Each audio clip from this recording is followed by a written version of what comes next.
ہمارے ذہنوں میں جو معیارات بیٹھے ہوئے ہیں وہ کیا ہے؟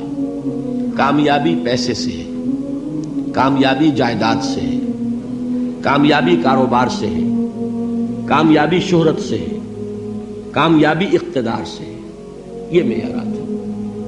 جو جتنا دولت مند اتنا کامیاب، جو جتنا مشہور اتنا کامیاب، جو جتنا پاپولر اتنا کامیاب، جو حکومت پر پہنچ گیا کامیاب، جس نے بڑا کاروبار جما لیا کامیاب، جس نے بہت جائیداد بنا لی کامیاب. یہی ہے اصل میں ساری بس کی گانٹھ. جو تصور کامیابی کا ہوگا اسی کے مطابق آپ کی بھاگ دوڑ ہوگی، اسی کے لیے جد و جہد ہوگی، اسی کے لیے توانائیاں صرف ہوں گی، اسی کے لیے دن رات کی مشقت ہوگی. یہ ہے اصل شے جس کی یہاں نفی ہو رہی ہے. کامیابی دولت سے نہیں، کامیابی شہرت سے نہیں، کامیابی اقتدار اور طاقت اور حکومت سے نہیں، بلکہ کامیابی ہے ایمان سے، عمل صالح سے، تواصی بالحق سے، تواصی بالصبر سے. آپ غور کیجئے اس نقطہ نظر کا، اس ایٹیچیوڈ کا، یہ جو مینٹل ایٹیچیوڈ ہے اس کا بدل جانا ہی انسانی شخصیت کے اندر انقلاب برپا کرے گا. اب آپ کا نتیجہ کیا نکلا؟ اگر تو دولت سے کامیابی ہوتی تو قارون بہت کامیاب تھا، اگر حکومت سے کامیابی ہوتی تو فرعون اور نمرود بہت کامیاب تھے.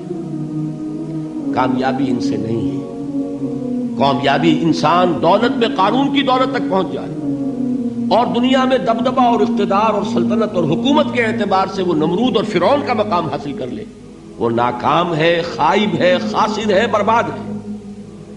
اور ابو ذر غفاری کامیاب ہے، چاہے ان کے پاس کچھ نہیں تھا، جھونپڑی تک نہیں تھی، کوئی گھر نہیں تھا. حضور نے فرمایا ہے اللہ کے کچھ بندے ایسے ہوتے ہیں جو کسی محفل میں جانا چاہیں تو انہیں اجازت نہ ملے، جو کہیں اگر رشتہ کرنا چاہیں کوئی ان سے رشتہ کرنے کو تیار نہ، کہیں کوئی سفارش کرنا چاہے تو ان کی کوئی بات ہی نہ سنے. لیکن اللہ کے ہاں ان کا وہ مقام ہے کہ اگر بھولے سے بھی کسی بات پر قسم کھا بیٹھتے تو اللہ ان کے قسم کی لاج رکھتا ہے. یہ ہے فرق. یہ جان لیجئے اچھی طرح.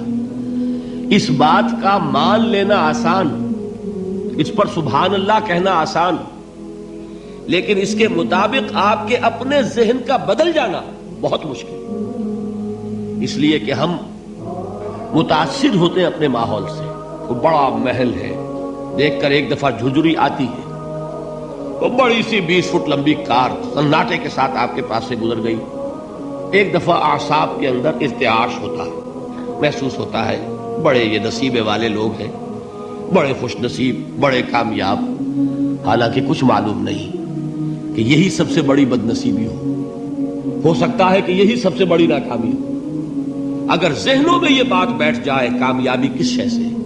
یہی وجہ دیکھیے قرآن مجید میں بارہا آپ دیکھیں اولئک ھم المفلحون، یہ ہے لوگ کامیاب ہونے والے. آج ہی آپ نے نماز میں وہ آیات سنی، یا ایھا الذین آمنوا ارکعوا واسجدوا واعبدوا ربکم وافعلوا الخیر لعلکم تفلحون. اے ایمان والو، رکوع کرو، سجدہ کرو، اپنے رب کی پرستش اور بندگی کرو اور اچھے کام کرو تاکہ تم کامیاب ہو جاؤ. تو کامیابی کن چیزوں سے ہے؟ یہ ہے سب سے بڑا سبق. یہ ہمارے دل میں اگر بات بیٹھ جائے، ٹھک جائے، تو زندگی بدل جائے گی. صبح و شام بدل جائیں گے، نقشے بدل جائیں گے، بھاگ دوڑ کا رنگ بدل جائے گا، ویلیو سٹرکچر بدل جائے گا.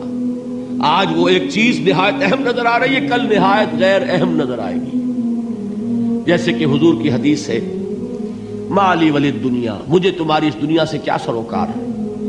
انما مثلی کراکب استظل تحت شجرۃ ثم راح فترکها، میری مثال تو اس سوار کی سی ہے جو تھوڑی دیر کے لیے ایک درخت کے سائے میں ٹھہرتا ہے سستانے کے لیے، پھر وہ اپنا راستہ لیتا ہے. اسے اس درخت سے مستقل تعلق اس کا نہیں ہے، وہ اس کا گھر نہیں، وہ اس کی منزل نہیں. اسی طرح یہ دنیا میرا گھر نہیں ہے. اب دیکھیے ہم کہتے ہیں انا للہ و انا الیہ راجعون، ہم تو مسافر ہیں، ہم اللہ کے پاس سے آئے، اللہ کی طرف ہمیں لوٹ جانا ہے. کن فی الدنیا کانک غریب و عابر سبیل، حضور فرماتے ہیں دنیا میں ایسے رہو جیسے کہ تم اجنبی ہو یا راہ چلتے مسافر.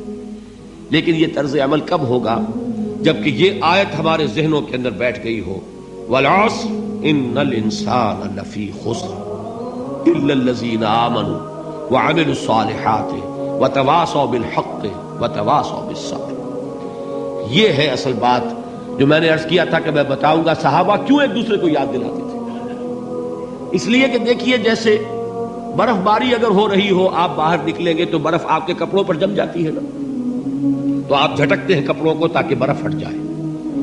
ہمارے ایمان پر اس دنیا میں رہتے ہوئے جب ہم متاثر ہوتے ہیں ماحول سے تو گردہ آ جاتا ہے، برف پڑ جاتی ہے، اس کو جھٹکتے رہنے کی ضرورت ہے. اور وہ جھٹکنے کی بہترین اور مؤثر ترین شکل یہی ہے کہ یاد رکھو کامیابی ان چیزوں سے نہیں ہے. چمک دمک جو ہے دنیا کی، یہ ساری چمک دمک جو تمہیں رجھا رہی ہے، جو تمہیں اپنے اندر گم کیے ہوئے، یہ لفظ گم پر اقبال کا وہ شعر یاد آ گیا کہ کافر کی یہ پہچان کے آفاق میں گم ہے، اور مومن کی یہ پہچان کے گم اس میں ہے آفاق. تم گم نہ ہو کر رہ جاؤ، اس میں مبہوت نہ ہو کر رہ جاؤ، مرعوب نہ ہو کر رہ جاؤ. دنیا ہی کی محبت تمہارے اوپر ڈیرے نہ ڈال دے، تمہارے دلوں کے اوپر مسلط نہ ہو جائے. لہذا تازہ کرتے رہا کرو والعصر ان الانسان لفی خسر الا الذین آمنوا وعملوا الصالحات وتواصوا بالحق وتواصوا بالصبر. پھر یاد کر لو، پھر تازہ کر لو اپنے اس یقین کو کہ کامیابی دولت سے نہیں، کامیابی ثروت سے نہیں، کامیابی اقتدار سے نہیں، کامیابی شہرت سے نہیں، کامیابی جائیداد سے نہیں، کامیابی ہے ایمان سے، کامیابی ہے عمل صالح سے، کامیابی ہے تواصی بالحق سے، کامیابی ہے تواصی بالصبر سے. یہ چار چیزیں ہیں کہ جو کامیابی کے لوازم